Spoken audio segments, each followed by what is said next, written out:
왜 고난이 필요한가? 이 제목으로 오늘 말씀을 나누겠습니다. 우리 한국에 옛말에 입에 쓴 약이 몸에는 좋단 말이 있는 것입니다. 한약 같은 거 먹어보면 좋은 약일수록 입에 씁니다. 그러나 입에는 써도 몸에는 병을 치료하고 건강을 가져오는 귀한 약재인 것입니다. 우리의 삶의 과정에서 당하는 고난은 정말 싫어요. 정말 고난받기를 좋아하는 사람 누가 있겠습니까? 몸서리칩니다. 고난 안 받으면 좋겠습니다. 그런데도 불구하고 우리 속 사람이 새로워지고 성장하는 데는 꼭 필요한 약이 쓴 고난인 것입니다. 안 자라려면 몰라도 우리가 자라려면 고난이라는 약을 먹어야 성장하는 것입니다. 바울 선생은 고난의 유익에 관하여 이렇게 말씀하셨습니다. 고린도후서 4장 11절로 18절, 그러므로 우리가 낙심하지 아니하노니 우리의 겉사람은 낡아지나 우리의 속사람은 날로 새로워지도다. 우리가 잠시 받는 환난에 경한 것이 지극히 크고 영원한 영광의 중한 것을 우리에게 이루게 하미니 우리가 주목하는 것은 보이는 것이 아니요 보이지 않은 것이니 보이는 것은 잠깐이요 보이지 않는 것은 영원함이라. 첫째로 고난은 왜 우리에게 필요하냐면 하나님을 찾게 만들어주는 것입니다. 등 따쓰고 배부르고 평안할 때는 하나님 필요 없어요. 하나님 찾지 않아요. 내 힘으로 내 노력으로 내가 잘 산다고 생각하고 하나님의 도움을 필요로 하지 않지만은 고난을 당하게 되면 내가 얼마나 보잘것없고 내 힘이 무력하고 나의 힘으로는 할 수 없다는 것을 깨닫게 되면 하나님을 찾게 되는 것입니다. 예수님이 제자들과 함께 저편 언덕으로 가자 말씀하시고 배를 타고 출발했는데 날씨가 좋고 훈풍이 불고 바다가 잔잔하니까 제자들이 자기들끼리 이야기하는데 심취하여 예수님을 등한히 했습니다. 예수님은 아무하고도 말할 사람이 없기 때문에 그냥 배 한머리에 가셔서 손으로 벼기하고 주무시기 시작한 것입니다. 그런데 점점 날씨가 싸나워지고 바람이 불고 파도가 거세져서 제자들이 배를 바로잡을 수가 없고 그들에 갔다가는 배가 파손하게 되므로 그때야 그들은 예수님을 찾았습니다. 좋을 때는 자기들끼리 이야기하고 희희낙낙한다고 예수님을 찾지 않다가 배가 풍랑에 부딪히니까 비로소 예수님을 찾았습니다. 예수님 어디 계시냐? 예수님 어디 계시냐? 보니까 예수님은 배 한 모리에 팔을 벼기하고 주무시고 계십니다. 다 몰려가서 주여 주여 우리가 죽게 됐나이다. 우리의 죽게 된 것을 돌보지 아니하시나이까? 예수님을 깨어 흔드니까 그때 예수님이 깨어나서 바람과 바다를 꾸짖으시니 바람이 잠잠하고 바다가 고요하게 된 것입니다. 우리가 편안할 때는 예수님이 곁에 계시도 대화하지 않습니다. 예수님의 도움이 필요 없다고 생각하는 것입니다. 풍랑을 만나서 자기 힘으로 인생을 도저히 항해할 수 없을 때는 예수님이 어디 계신가? 새벽 기도를 나오고 철야 기도를 하고 기도원에 가서 금식하면서 주여 주여 우리가 죽게 됐나이다. 우리의 죽는 것을 그대로 내버려 두나이까 간절히 부르짖고 찾게 되는 것입니다. 우리가 주님을 찾으면 주님이 잠을 깨사 우리를 돌보시는 것입니다. 바울과 함께 로마로 가던 알렉산드리아 호의 선과 승객들이 유라굴라를 만나자 모두 하나님께 돌아온 사실이 기록되어 있는 것입니다. 바울이 죄수가 되어서 손이 묶이고 차고에 발이 채여서 승객들과 함께 알렉산드리아호를 타고 로마로 갑니다. 그런데 그들이 가는 도중에 큰 풍랑을 만났습니다. 해와 달과 별이 보이지 않고 파도가 얼마나 거센지 살 희망도 잊어버렸었습니다. 배에 있는 짐을 다 불아버리고 배 기구까지 다 물에 던져버리고 바람 부는 대로 물결 치는 대로 배를 내버려 놓은 것입니다. 이것이 하루 이틀이 아닙니다.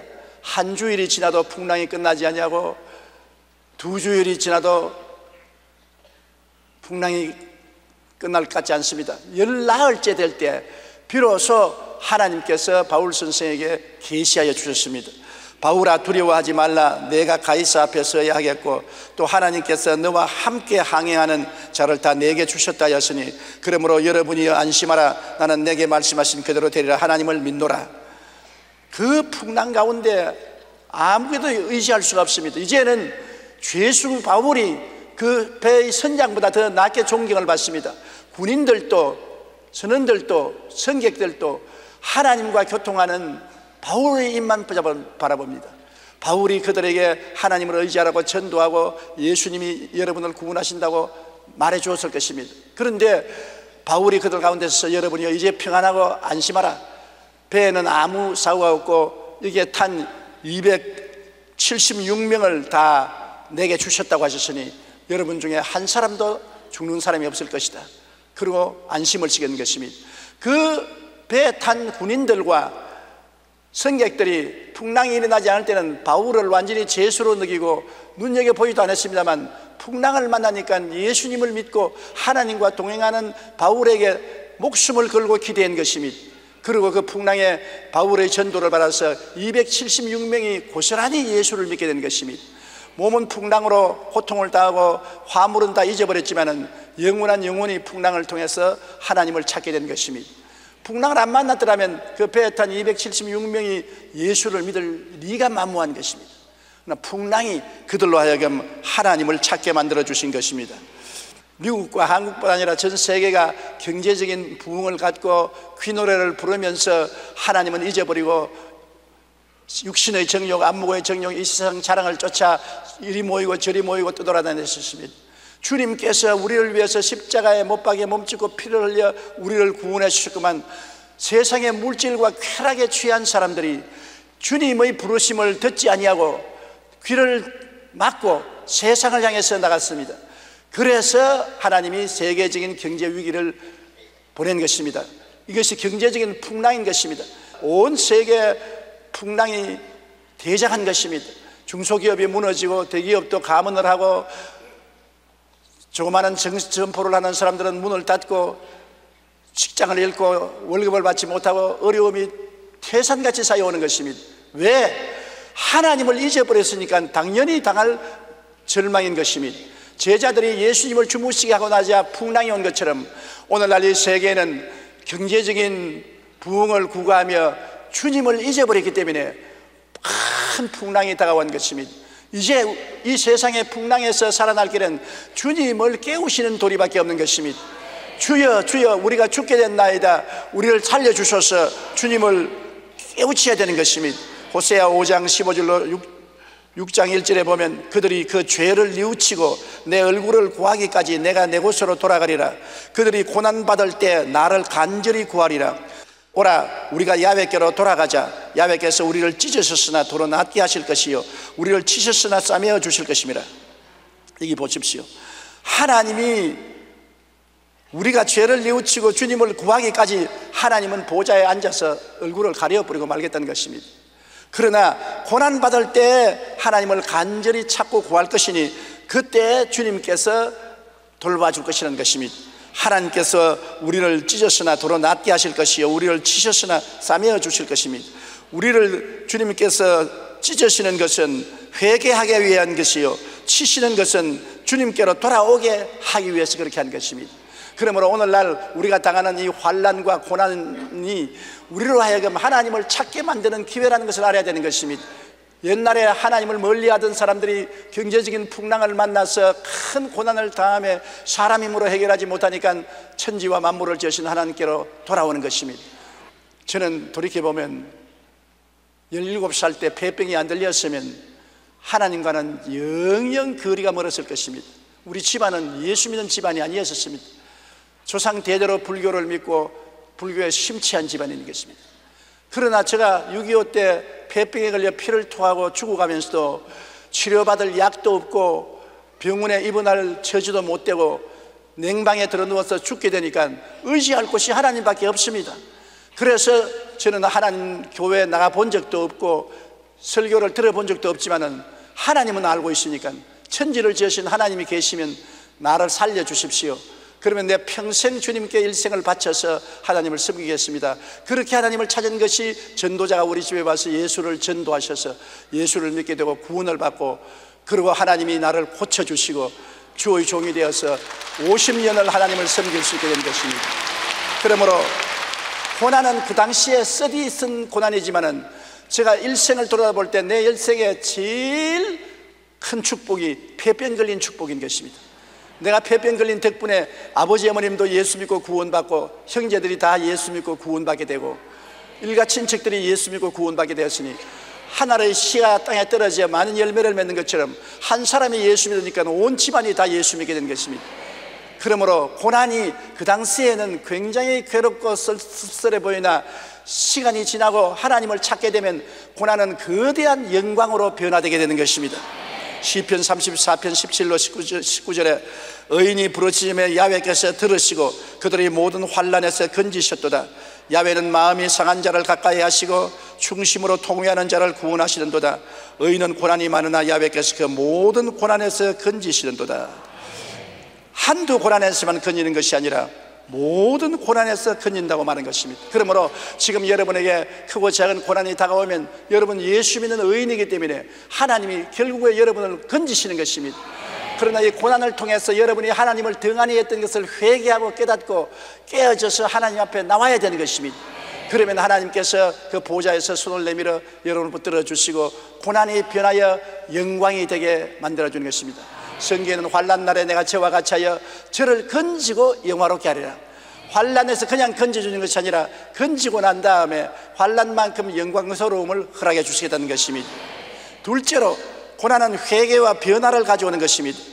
속사람에 무관심하던 사람이 고난을 받으면 속사람이 살아나기 시작하는 것입니다. 그 사람, 즉 육신의 삶만 찾아오던 사람이 고난당하면 육신이 아무 힘이 없지 않습니까?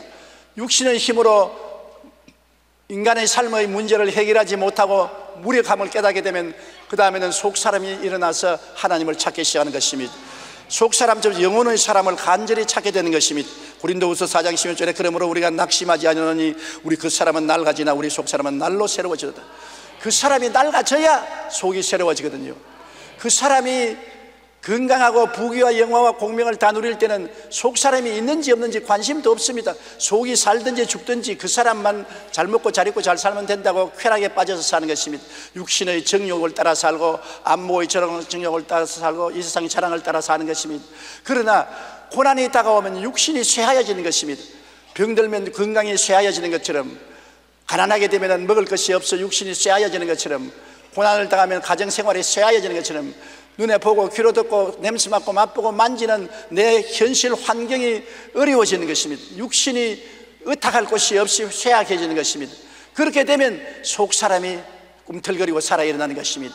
그러므로 어찌할 도리가 없습니다. 이런 이율배반이지만은 육신이 강하면 속사람이 약하고 속사람이 강해지면 육신이 약해지는 것입니다. 그러므로 하나님께서는 바울 선생에게 육신의 가시와 사탄의 사자를 주어서 그 육신의 삶을 괴롭혔던 것입니다.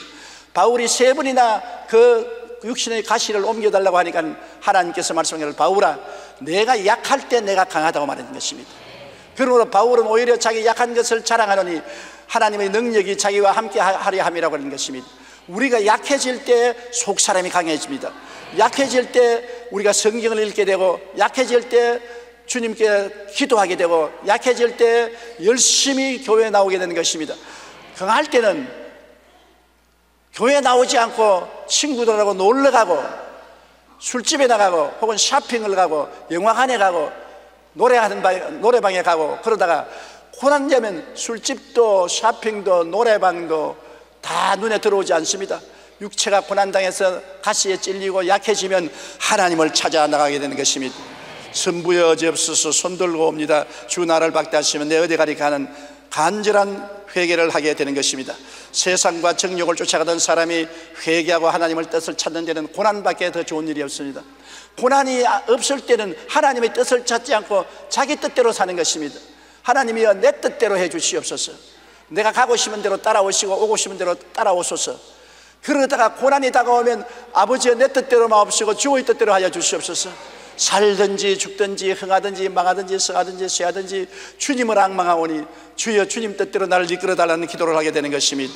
베드로전서 4장 2절에 그 후로는 다시 사람의 정욕을 따르지 않고 하나님의 뜻을 따라 육체의 남은 때를 살게 하려 하심이라. 정욕을 따라 살면 반드시 지옥에 떨어지고 멸망할 것이기 때문에 정욕을 따라 살지 아니하고 하나님의 뜻을 따라 육체의 남은 때를 살게 하기 위해서는 정욕을 죽이는 고난을 보내는 것입니다. 고난이 와서 고통을 줄 때 육신의 정욕이 죽고 속사람이 살아나는 것입니다.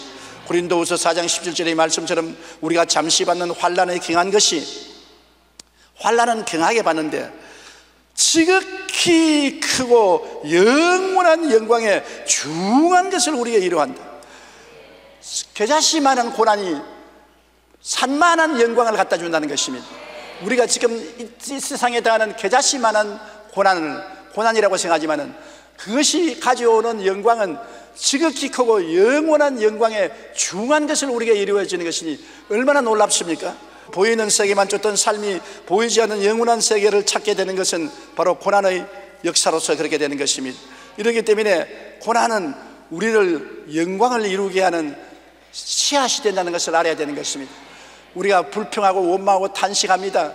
고난을 피하고 싶어하는 것입니다. 그러나 결국 고난은 우리 주 예수 그리스도를 찾게 만들어서 큰 영광을 누리게 하는 것입니다. 나중에 천국에 올라가면 얼마나 큰 영광이 다가오겠습니까?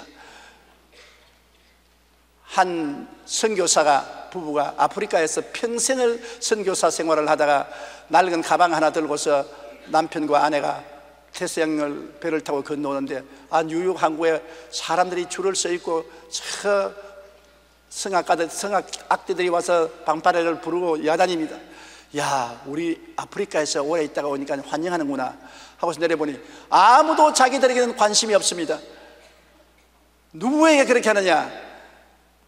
단발 비행기를 타고 태평양을 건너간 비행사가 그들과 같이 배를 타고 왔는데 그 비행사의 내려옴을 환영하기 위해서 뉴욕 시민들이 다 동원되고 방파레를 울리고 환영을 하고 아무도 그들을 환영하는 사람이 없고 맞이하는 사람이 없었습니다. 그래서 그 부부는 낡은 호텔에 들어가서 가방을 놓고 둘이가 땅에 엎드려서 눈물을 펑펑 쏟았습니다. 주님, 나는 평생을 아프리카에서 보냈는데 아무도 마중도 안 나오는데 린드버그라는 한 청년이 단발 비행기를 타고 처음으로 태평양을 건너 유럽에 도착하니까 이렇게 시민들이 동원을 하고 방파레를 울리고 박수를 치는데 너무나 억울합니다. 너무나 억울합니다. 그러니까 하나님께서 말하기를 이 사람아, 린드버그는 고향에 돌아왔지만 너는 아직 고향에 안 돌아왔지 않느냐? 아프리카는 객지에 있다가 미국이라는 객지에 돌아왔지 고향에 안 돌아왔지 않느냐? 네가 고향에 돌아올 때는 온 천군 천사가 더 동원되고 하늘의 빰뿌레가 울릴 것이니 걱정하지 말아라, 그렇게 말씀하시더랍니다. 사실 그렇습니다. 우리는 행인과 나그네와 같이 객지에 살고 있는 것입니다. 이 세상에서 나는 환영을 받지 못하고 축복을 받지 못한 사람일지라도 주를 위하여 고난당한 것은 겨자씨만한 고난을 당하면 지극히 경한 고난이 지극히 크고 영원한 영광의 중한 것을 우리가 이루기 위해서 하늘나라의 영광과 찬양과 존귀를 받게 하는 것입니다. 셋째로, 고난은 신앙 인격을 성숙하게 하는 것입니다. 고난은 잠시지만 결과는 지극히 크고 영원한 영광의 중한 것을 우리 인격 속에 이루게 하는 것입니다. 여러분, 진주 조개 보시죠. 진주가 아름답지 않습니까? 그 영롱한 빛이 참 귀하고 젖빛깔이 얼마나 아름답습니까? 그러나 진주는 조개 속에 있을 때 조개에게는 크나큰 고난이었습니다. 진주 조개 혀 밑에 모래알이 들어가서 살을 갉아먹습니다. 진주 조개가 움직일 때마다 그 모래가 살을 팔아먹으니까 너무나 아프지 않아요? 고통스러우니까 그 모래알을 감싸기 위해서 진주 조개가 호르몬을 뿜어내는 것입니다. 그것이 모래알을 둘러싸니까 둥글둥글해서 혀가 잘리지 않게 만들어주는 것입니다. 그래서 모래알 때문에 아름다운 진주가 생겨나는 것입니다. 모래알이 없으면 진주 조개는 없습니다.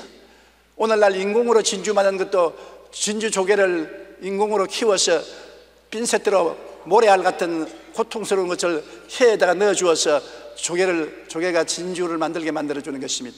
이와 같이 우리의 생애 속에 영광의 진주를 만드는 것은 고난이 만들어주는 것입니다. 어떻게 만드냐? 고난이 오면은 기도하게 되거든. 기도가 바로 여러분 진주 조개를 만드는 재료가 되는 것입니다. 회개하게 만들어주고 하나님을 찾게 만들어주고 말씀을 읽게 되고 하나님을 찬양하게 만들어주는 것입니다. 누구를 불구하고 평안할 때 기도하지 않습니다. 저도 그래요. 평안하면 기도하지 않아요. 고통스러우면 고통스러울수록 더 주님을 간절히 찾고 더 주님의 이름을 부르고 말씀을 읽고 하나님께 영광을 돌리고 찬양을 하는 것입니다. 그것이 우리 영혼의 진주를 만들어주는 것입니다. 로마서 8장 17절로 18절에 우리가 그와 함께 영광을 받기 위하여 고난도 함께 받아야 할 것이니라. 생각 끝에 현재의 고난은 장차 우리에게 나타날 영광과 비교할 수 없도다. 장차 우리에게 나타날 영광과 현재의 고난은 비교가 안 됩니다. 경하게 받는 고난이 영광의 지극히 큰 중요한 것을 이루게 해주시는 것입니다. 그렇기 때문에 오늘날 경제적으로 고난당하고 어려움을 당할 때 낙심하지 말 것은 지금 당하는 이 잠시간의 고난이 여러분으로 하여금 하나님을 찾게 하고 회개하게 하고 주님 품에 안기게 하고 하나님의 말씀으로 충만하게 만드는 영광의 중요한 것을 이루는 것이라는 것을 알아 마음에 오히려 감사하는 여러분 되시기 바랍니다. 고난을 당하기 전에는 사람이 깊이가 없고 경박한 삶을 사는 사람이 많습니다. 호들갑을 떨고 조금 좋으면 할렐루야, 조금만 어려우면 나 죽는다, 하나님 어디 계십니까? 그렇게 호들갑을 떨고 조금 좋으면 뛰고 조금 나쁘면 울고 불고 하는 아주 경박한 인격을 가진 사람도 고난을 당하게 되면 호들갑이 사라지는 것입니다. 깊이 생각하고 오래 참고 자기의 영혼 속을 살펴보게 되는 것입니다. 고난이 우리로 하여금 신중한 크리스찬이 되게 만들어주는 것입니다. 인내력이 있는 것이 크리스찬 중에 제일 중요한 것입니다. 오래 참는 것. 좋을 때도 너무 좋아하지 말고 나쁠 때도 너무 나쁘게 생각하지 말고 항상 마음속에 잔잔한 기쁨과 소망과 사랑을 가지고 있어야 되는 것인데, 그것은 고난을 통해서 인내가 생겨지는 것입니다. 운동가들이 이렇게 자꾸 운동에 압박을 주고 고난을 주는 것입니다. 아령을 들고 무거운 역기를 드는 것은 근육을 만들기 위한 것입니다. 우리 근육에 고난을 주면은 근육이 점점 강해지는 것입니다. 노인들이 운동을 하지 않기 때문에 일었으면 다리가 덜덜 떨리고 물건을 잡아도 손이 덜덜 떨리는 것은 운동을 안 하기 때문에 근육이 생겨나지 않습니다. 운동이란 다리에도 긴장을 주고 고난을 주고 팔에도 긴장을 주고 고난을 주기 때문에 그것을 이겨내기 위해서 근육이 생겨나는 것입니다. 그렇기 때문에 고난은 우리의 인격적인 근육인 인내심을 갖다 주는 것입니다. 야고보서 1장 3절로 4절에 이는 너희의 믿음의 시련이 인내를 만들어내는 줄 너희가 알미라. 인내를 온전히 이루라. 이는 너희로 온전하고 구비하여 조금도 부족함이 없게 하렴이라. 우리의 신앙생활에 인내가 있어야 온전하게 되는 것입니다. 인내가 없으면 온전하게 안 되는 것입니다. 좀 잘 살게 되면 11조도 필요 없다, 교회도 나갈 필요 없다. 좀 못 살게 되면 아이고 살아야지, 그래서 11조도 내고, 이렇게 변화무쌍하면 안 되는 것입니다. 사람이 끊임없이 좋을 때나 구절 때나, 날이 좋을 때나 맑을 때나 구절 때나 비 올 때나 변함없이 해야 되는 것입니다. 하나님은 이 변함없는 사람을 기뻐하시고 즐거워하시는 것입니다. 그러기 위해서는 시련이 인내를 만들어내는 것입니다. 여러분이 당하는 여러 가지 시련을 온전히 기쁘게 느낄 것은 시련이 여러분이 하나님 앞에 온전한 상을 받을 수 있는 인내를 만들어내기 때문인 것입니다. 환난은 인내를 만들고, 인내는 연단을 만들고, 연단은 소망을 이루게 되는 것입니다. 자기 중심으로 살던 삶이 고난당할 때 이웃 사람을 위하여 헌신하게 되는 것입니다. 자기가 고난당함으로 고난당하는 사람을 알게 되는 것입니다. 우리 한국 속담에 과부가 과부 사정한다고, 과부가 안 되면 과부의 외로움과 고통스러움을 모르는 것입니다. 자기가 병들어 봐야 병든 사람들의 고통과 괴로움과 슬픔을 알게 되는 것입니다. 많은 사람이 제게 말을 해요. 왜 꾸준히 병자 위해서 기도하느냐? 제가 말합니다. 나는 폐병에 걸려서 고통을 당하고 그 이후에도 육신의 연약으로 수없이 고통당하고 괴로움을 당했기 때문에 병자의 사정을 안다. 병이 들면 얼마나 고통스럽고 괴롭고 슬픈지 말로 다 할 수 없다. 그들에게 조금이라도 도움이 되어야 될 것이 아니냐. 마귀는 종종 와서 나보고 말합니다. 야, 이 사람아, 너 믿음도 시원찮은 놈이 누구를 위해서 기도한다고 야단이냐? 너 기도해봤자 완전하지 않았기 때문에 네 기도는 안 들어준다. 그럴 때마다 내가 본 장면이 기억이 나는데, 장애인의 집에 가니까 전신장애가 된 사람이 엎드려서 수족을 못 쓰고 고개만 까딱까딱 하는데, 또 반신장애가 된 장애인이 손을 덜덜 떨면서 밥을 떠먹이는 것입니다. 나는 그 장면을 보고 감동 느꼈습니다. 자기도 장애인이 되어서 하체 마비가 되어서 팔을 잘 못 쓰면서 전신 마비가 된 사람을 밥을 떠먹이는 것을 보고 장애인도 장애인을 도울 수 있구나. 그걸 보고 난 다음 마귀에 와서 아유, 너 같은 서투른 믿음으로 누구를 위해서 기도하냐면, 야, 장애인도 장애인을 돕더라. 내가 믿음이 장애인이라도 나보다 못한 장애인이 나에게 도움을 받으려면 내가 도와줄 것은 마땅한 일이 아니냐. 여러분도 그렇게 말하십시오. 마귀에 와서 아니, 네 같은 믿음으로 뭘 하느냐, 네가 무슨 구역장이냐, 네가 무슨 지역장이냐, 네가 무슨 전도를 하냐. 아이고 웃긴다. 그러면 마귀야, 장애인도 장애인을 돕더라. 내가 믿음이 장애인이라도 나보다 못한 장애인을 도울 권리가 있고 의무가 있다. 자기가 장애인이 되어봐야 다른 사람의 장애인이 얼마나 슬프고 고달픈 것을 알고 도우려고 하는 것처럼, 고난을 받아봐야 고난당하는 사람을 불쌍히 여기고 함께 고난을 걸머져 주려고 동정을 하는 것입니다. 마태복음 25장 35절로 36절에 주님께서 나중에 구원받은 사람들을 향해서 말하기를 내가 줄일 때 너희가 먹을 것을 주었고 목마를 때 마시게 하였고 나그네 되었을 때 영접하였고 헐벗을 때 옷을 입혔고 병들었을 때 돌아보았노라. 여인들이 말했습니다. 언제 주님이 내가 먹게 했으며 목마를 때 마시게 했으며 언제 주님이 나그네 되었을 때 내가 영접했고 헐벗을 때 옷을 입혔고 병들었을 때 돌봐주었나니까. 너 이웃에 있는 지극히 적은 자에게 한 것이 곧 내게 한 것이라 말하는 것입니다. 우리 이웃에 고통당하는 사람하고 고통을 나누고 함께 도와주는 것이 예수님을 도와주는 것과 같다고 주님은 상급을 주시는 것입니다. 그러므로 내가 고난당하면 이웃의 고난에 동참하게 되는 것입니다. 내가 줄여봐야 배고픈 사람의 사정을 알고 배고픈 사람을 도와줄 수가 있는 것입니다. 내가 목마를 때야 남에게 물 한 그릇이라도 나누려고 하는 것입니다. 내가 나그네 되었을 때 집 없이 방황하는 사람들의 슬픈 사연을 알고 도와주려고 하는 것입니다. 내가 헐벗었을 때 옷이 없어 벌벌 떠는 사람을 이해하게 되고 그들에게 옷을 나누어 입게 되는 것입니다. 내가 병들어 봐야 남의 병든 사람을 알고 병상에 찾아가서 위로하고 격려하고 힘을 주는 것입니다. 그러므로 자기 중심으로 살던 삶이 이웃과 고난당하는 사람을 위하여 헌신하게 되는 것은 우리도 고난당해 봐야 깨닫게 되는 것입니다. 그리고 고난이 있어야 살아계신 하나님을 체험하게 되는 것입니다. 어두움이 있어야 빛이 얼마나 좋은 것을 알게 되는 것입니다. 풍랑이 있어야 조용한 바다가 얼마나 좋은 것을 알게 되는 것입니다. 폭풍우가 있어야 조용한 날이 얼마나 좋은 것을 알 수 있는 것처럼 고난이 있어야 하나님이 장장한 축복을 주시는 것을 알게 되는 것입니다. 에레미야 29장 12절로 13절에 너희가 내게 부르짖으며 내게 와서 기도하면 내가 너희들의 기도를 들을 것이요 너희가 온 마음으로 나를 구하면 나를 찾을 것이요 나를 만나리라고 말한 것입니다. 보십시오. 하나님을 만날 수 있는 것은 우리가 고난을 당해서 기도하고 부르짖어야 되는 것입니다. 평안할 때는 하나님을 체험하지 못하지요. 왜? 부르짖을 것이 없으니까. 병이 달아봐야 병 고치는 하나님을 체험하고 배가 고파봐야 먹을 것을 주시는 하나님을 체험하고 슬퍼봐야 기쁨을 주는 하나님을 체험하게 되는 것입니다. 언제나 역설적인 것입니다. 그러므로 마귀가 와서 우리를 도적질하고 죽이고 멸망시키는 일을 해봐야 주님이 오시면 생명을 주되 풍성해 주는 것을 깨달아 알 수 있게 되는 것입니다.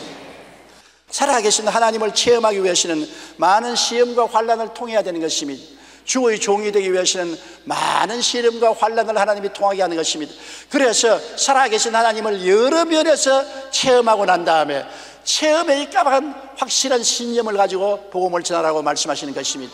그렇기 때문에 여러분에게 여러 가지 시험과 환난이 다가오는 것은 여러분으로 하여금 하나님을 체험하게 만들려고 그래 하는 것입니다. 머릿속에 하나님이 아니라 온 몸과 삶으로 하나님을 체험한 여러분이 되게 만들어주는 것입니다. 베드로전서 5장 10절에 모든 은혜의 하나님 곧 그리스도 안에서 너희를 부르사 자기의 영원한 영광에 들어가게 하시니가 잠깐 고난을 당한 너희를 친히 온전하게 하시며 굳건하게 하시며 강하게 하시고 틀을 견고하게 하시리라. 고난을 당해봐야 우리를 온전하게 하시고 굳건하게 하시고 강하게 하시고 견고하시는 하나님이 살아계신 것을 알게 되는 것입니다. 넷째로 고난은 새로운 축복을 받기 위한 준비 과정인 것입니다. 그릇이 있어야 무엇을 담을 수 있습니다. 고난이 우리를 큰 그릇으로 만들어주는 것입니다. 고난 받기 전에는 그릇이 조그만합니다. 그러나 이 그릇을 깨뜨려서 늘려야 큰 복을 받을 수 있는 것입니다. 축복받기 전에 고난이 와야 우리 그릇을 크게 만들어줄 수 있는 것입니다. 욥기 23장 10절에 내가 가는 길을 그가 아시나니 그가 나를 단련하신 후에는 내가 순금같이 되어 나오리라. 단련을 하시고 난 다음에 내가 순금같이 되어 나온다. 지금은 돌멩이 같지만은 단련을 받으면 순금이 되어 나오겠다고 욥은 말한 것입니다. 디모데후서 2장 21절에 누구든지 이런 것에서 자기를 깨끗하게 하면 귀 쓰는 그릇이 되어 거룩하고 주인의 쓰심에 합당하며 모든 수단 일에 준비함이 되리라. 귀 쓰는 그릇이 되기 위해서는 고난을 통해서 그릇의 먼지와 티끌을 제하는 것입니다. 그러므로 고난이 여러분과 나를 키워서 큰 믿음의 그릇이 되게 만들어주는 것입니다. 환난이나 공고나 적신이나 위험이나 기근이냐 칼이냐 이 모든 일에 우리를 사랑하신 이로 말하면 우리가 넉넉히 이기나니라. 넉넉히 이길 수 있는 신앙의 그릇이 되게 만들어주는 것입니다. 고난이 없으면 자기 고집대로 살고 대통좁은 생각을 하고 말을 하지만은 고난을 통해서 자란 사람, 변화된 사람은 마음이 넓고 넉넉하고 이웃을 용납하고 용인할 수 있는 마음의 도량을 가질 수 있게 되는 것입니다.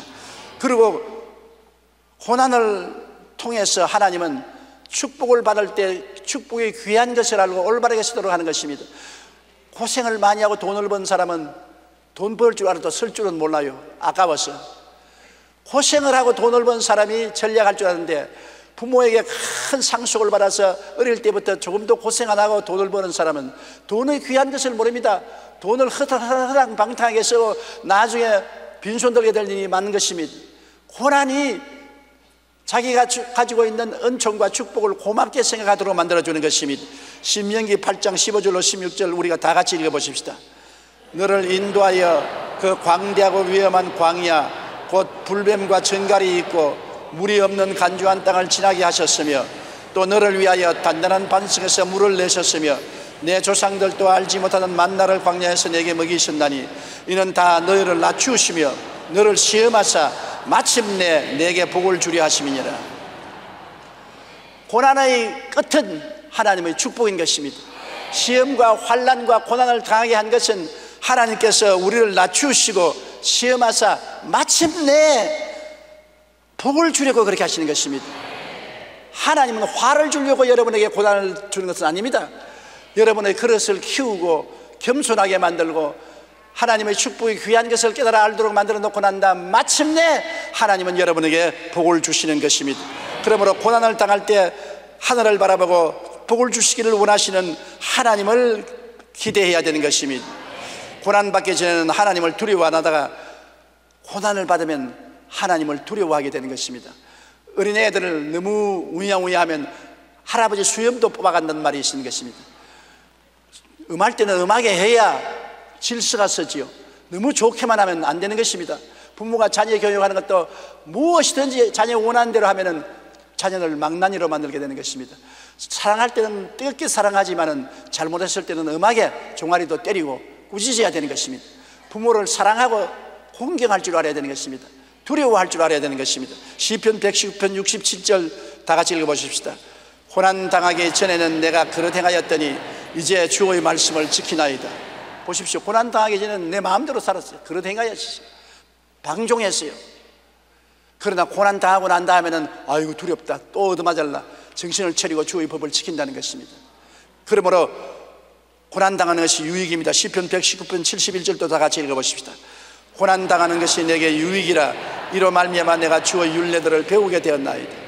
고난은 우리에게 유익이 되는 것입니다. 고난이 와서 우리는 하나님의 법을 배우게 되는 것입니다.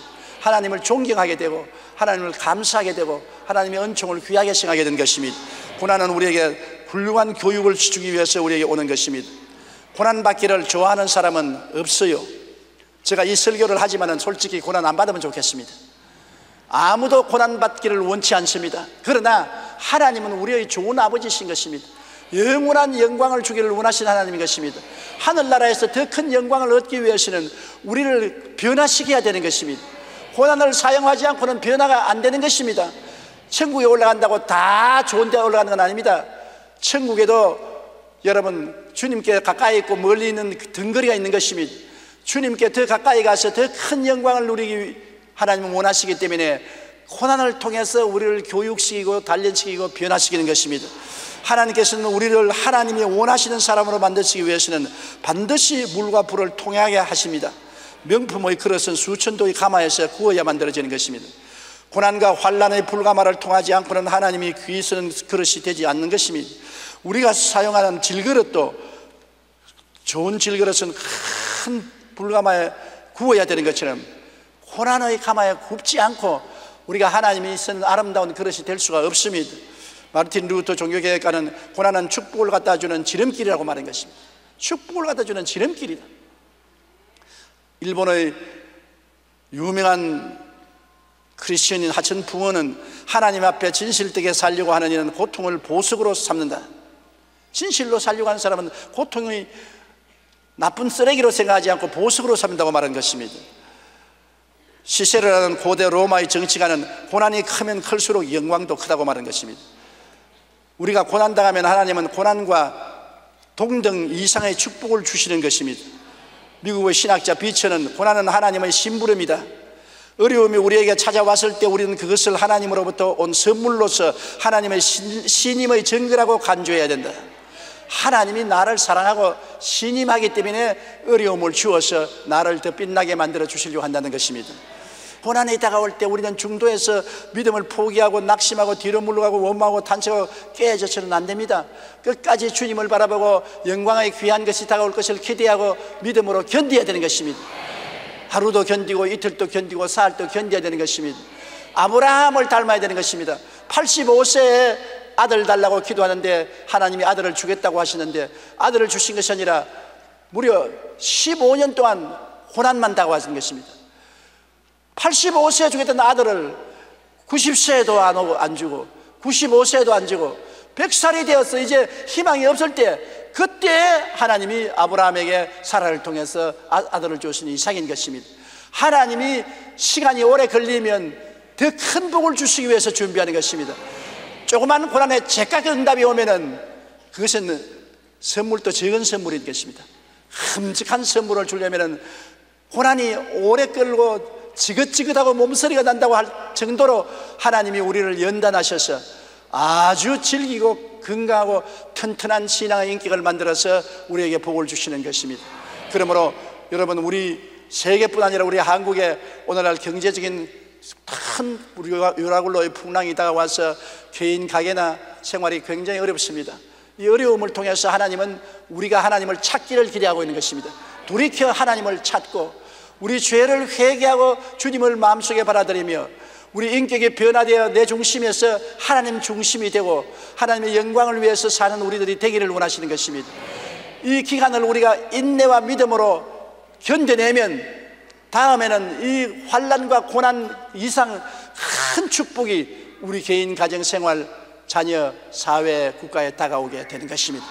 고난은 혼자 왔다가 혼자 지나가는 법이 없습니다.